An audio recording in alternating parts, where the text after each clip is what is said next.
İşte aynı yaş olunca, ikiz olunca.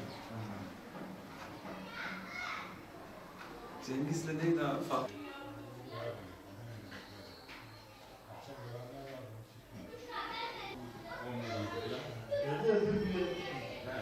Tamam işte. Yine haberleşelim. Ona da bakarız abi bir şey varsa. Yani komşularla bir şey yaparız. Buradan iyi. Sağ olun. Allah razı olsun. İnşallah.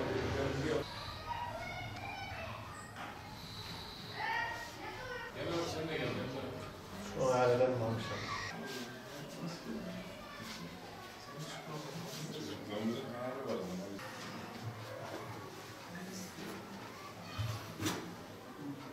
Hemen ben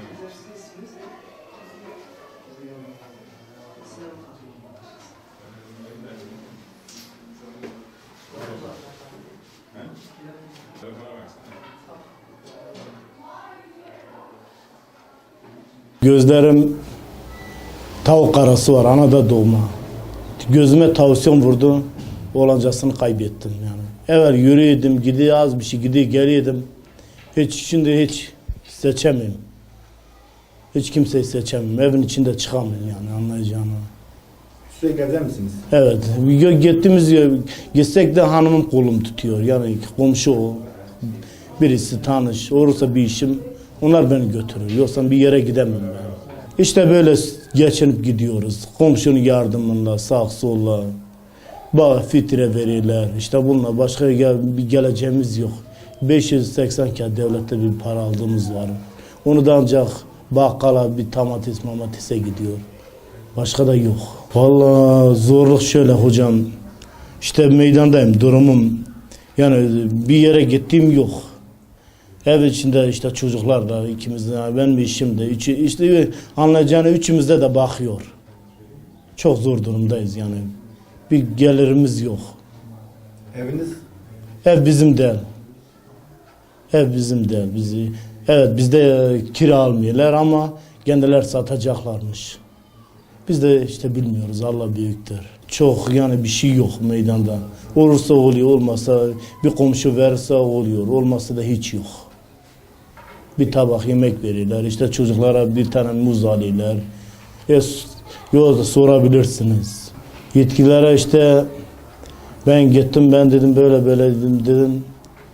Dedim bakım parası dedi yatalaklara veriyoruz. Raporum %85 olmadığı için alamıyoruz. İşte bu sevgi mağazası vardı. Evet 3 ayda 5'er kilo verirdi. Şimdi bir senede bir verirler. 9 ayda mı 5 ay. Bir ayda 2,5 kiloya düşürdüler. 3-4 parça. Başka da yok. Devletten aldığımız bir kömür alıyoruz. Başka da yok kışın. O da ev soğuk yani. Kapı yok, pencere bile yok. Pek zor olmuyor mu böyle size? Ya zor olsa ne yapacağım hocam?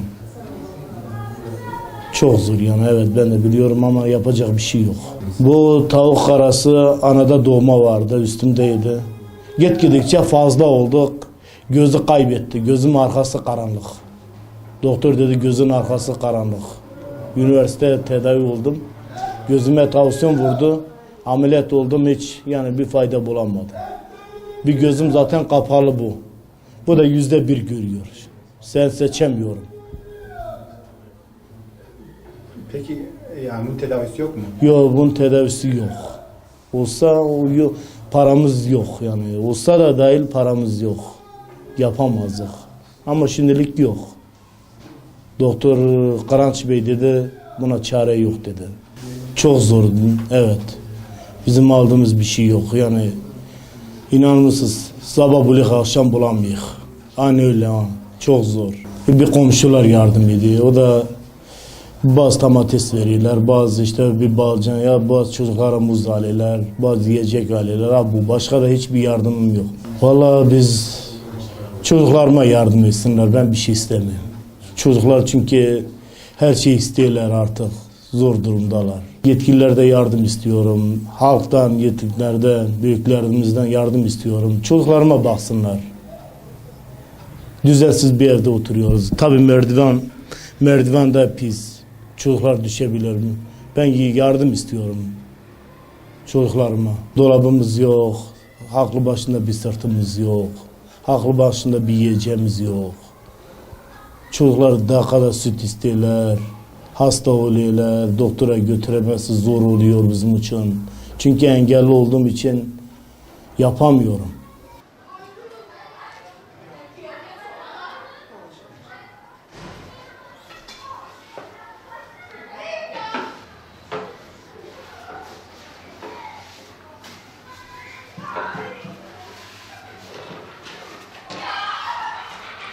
Evet Hasan abi. Yani inşallah bu imkanları sağlayabilirsek, halıyı, kilimi, efendim buzdolabını falan şey yapabilirsek ailesine. Bir de evi dediğim gibi güzelleştirebilirsek. Kardeşlerimiz aileyi gelmiş daha önce ziyaret etmişler. Baktık durumları çok kötü, işler acısı. Yerde açacak yok.